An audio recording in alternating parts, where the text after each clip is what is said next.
Selamat siang, saya Nurhayati Sitinjak dengan NIM 221F10100 Prodi PLB kelas 22A dengan UAS mata kuliah layanan pendidikan bagi anak disabilitas tunanetra dengan dosen pengampu Ibunda Sugihartati SPD MPD. Di sini saya akan membahas tentang layanan pendidikan anak disabilitas tunanetra, yang dimana saya akan menyampaikan materi ini, definisi tunanetra, lalu layanan pendidikan tunanetra.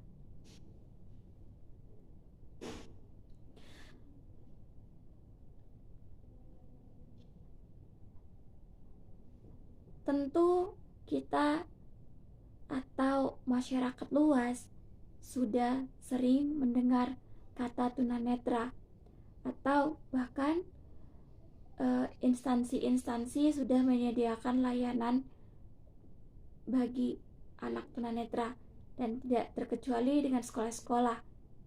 Khususnya sekolah sudah mengadakan inklusi bagi anak tunanetra. Nah, tunanetra sendiri berasal dari bahasa Jawa yang berarti tuna artinya rusak, sedangkan netra artinya penglihatan.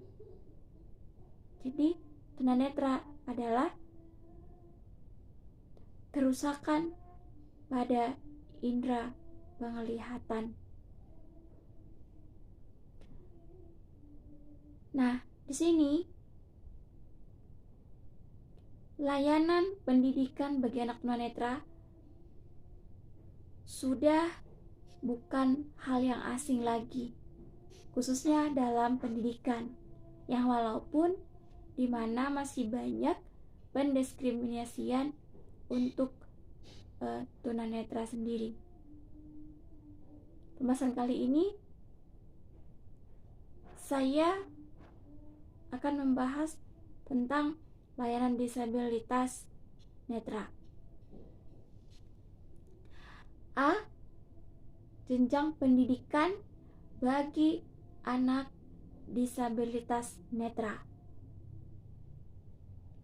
Jenjang pendidikan bagi anak disabilitas netra terdiri dari 1. Taman kanak-kanak luar biasa atau yang disebut dengan TKLB. A. Program kegiatan belajar. Program umum pembentukan perilaku melalui pengembangan Pancasila, agama, disiplin, perasaan, emosi, dan kemampuan bermasyarakat, serta pengembangan kemampuan berbahasa, daya pikir, daya cipta, dan keterampilan jasmani. Program khusus orientasi mobilitas atau OM. B. Susunan program pembelajaran. Kegiatan belajar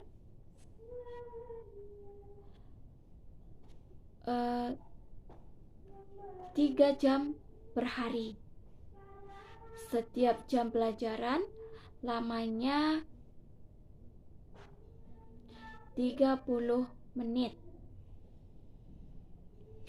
C. Lama pendidikan. Lama pendidikan berlangsung selama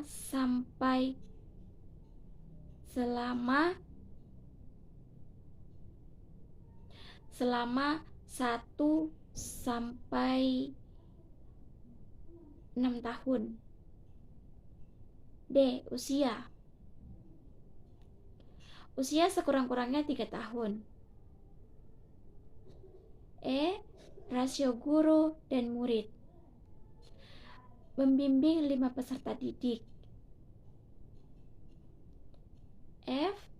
Sistem guru.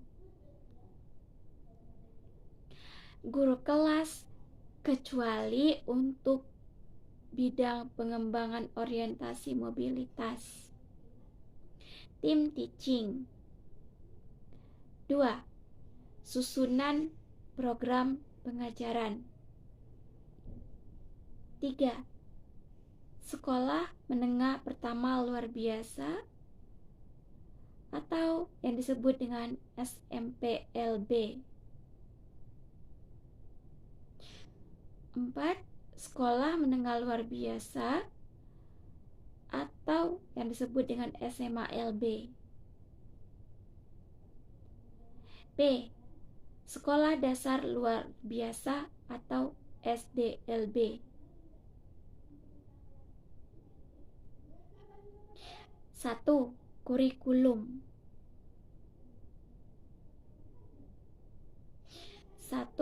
Program umum.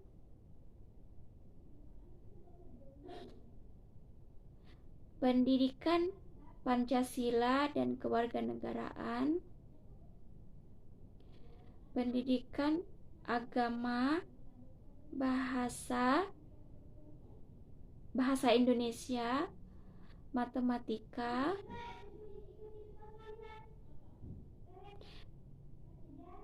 ilmu pengetahuan alam,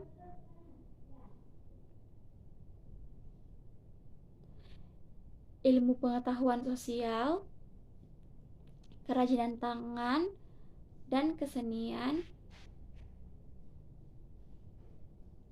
pendidikan jasmani dan kesehatan. Pendidikan jasmani dan kesehatan. 2. Program khusus orientasi dan mobilitas atau OM dan Braille. 3. Program muatan lokal antara lain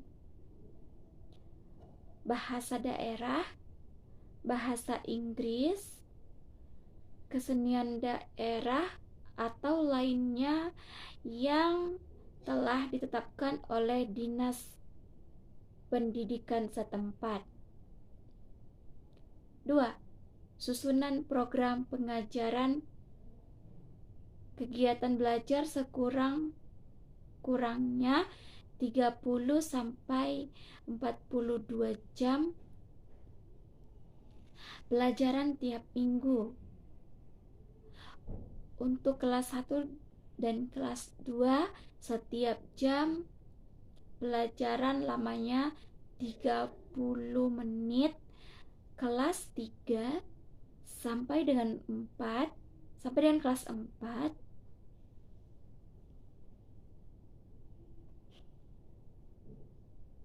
setiap jam pelajaran lamanya 40 menit. 3. Lama pendidikan berlangsung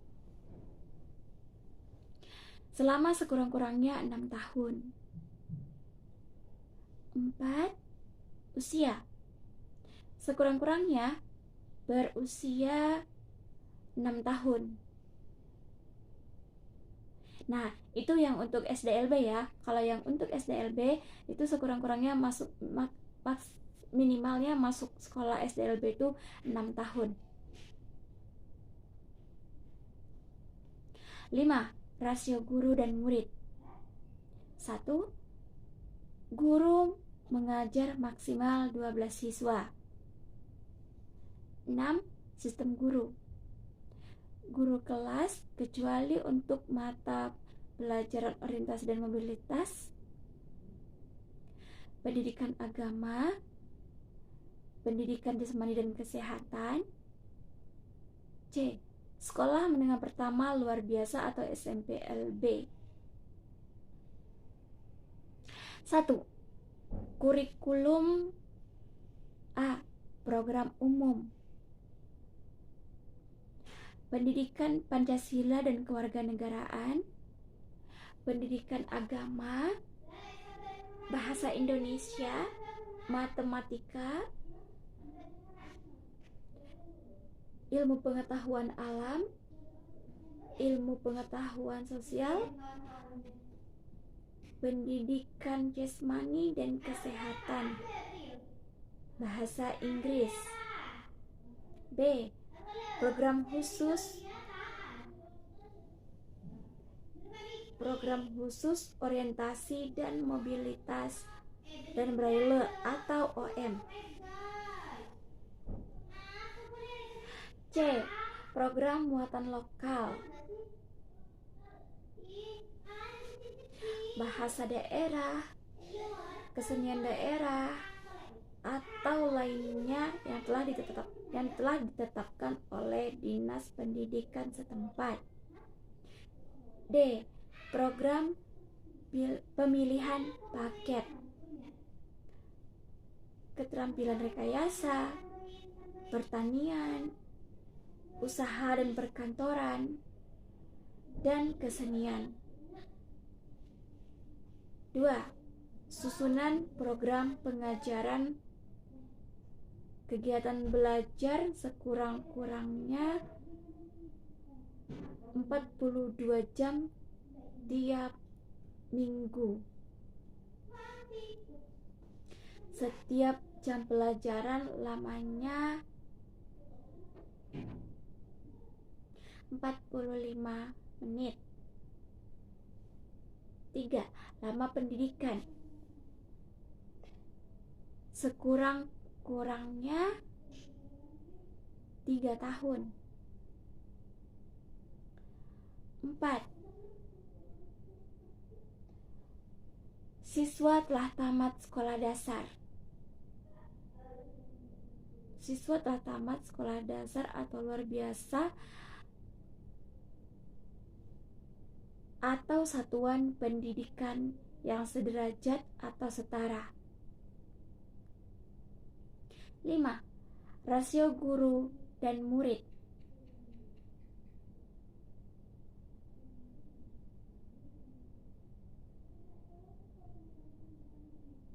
Rasio guru dan murid. Guru maksimal mengajar 12 siswa. Kenapa? Karena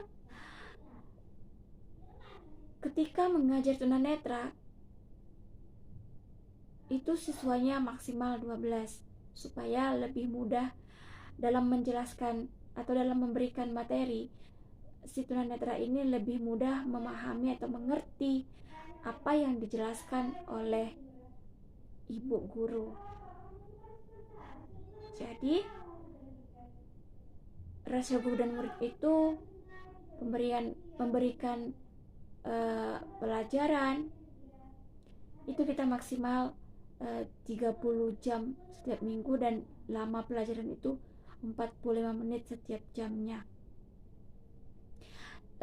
Di SLB juga ada mempelajari tentang pertanian karena tunanetra juga bisa bertani, bisa bercocok tanam karena ini adalah bekal untuk kedepannya. Apabila tunanetra tidak bisa mengikuti pelajaran SD atau hanya sampai maksimal SMP, lalu dia bisa mengambil mengambil paket atau setara dengan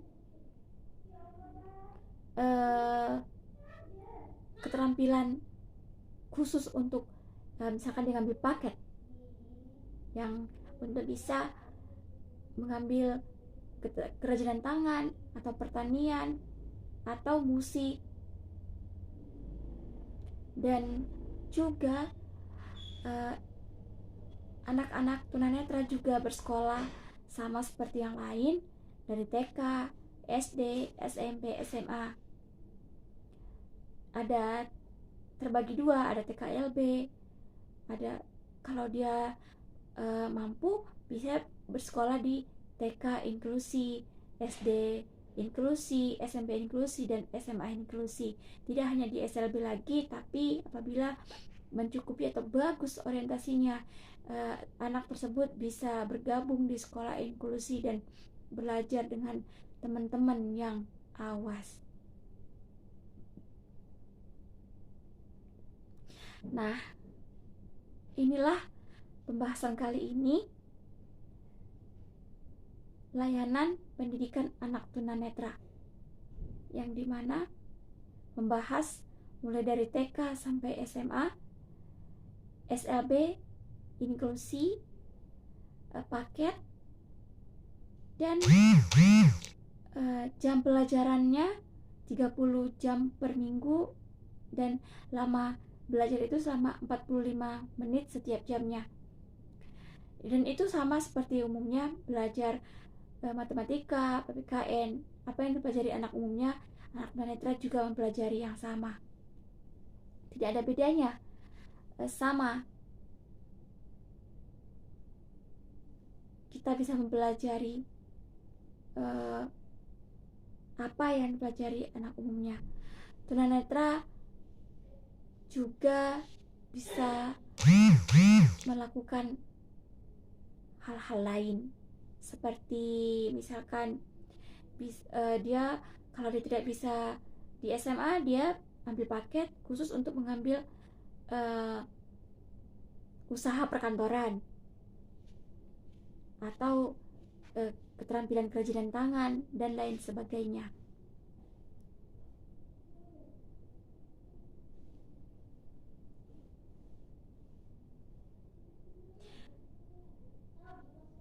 Demikianlah pembahasan tentang layanan pendidikan bagi anak disabilitas tunanetra. Semoga apa yang saya bahas materi kali ini dapat bermanfaat, dan apabila banyak yang kurang, salah-salah kata, salah penyampaian materi, saya mohon maaf.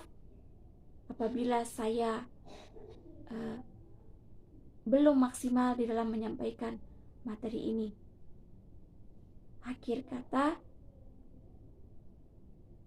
saya mengucapkan terima kasih, dan saya mohon maaf sekali lagi dalam penyampaian materi ini. Sekali lagi mohon maaf dan terima kasih.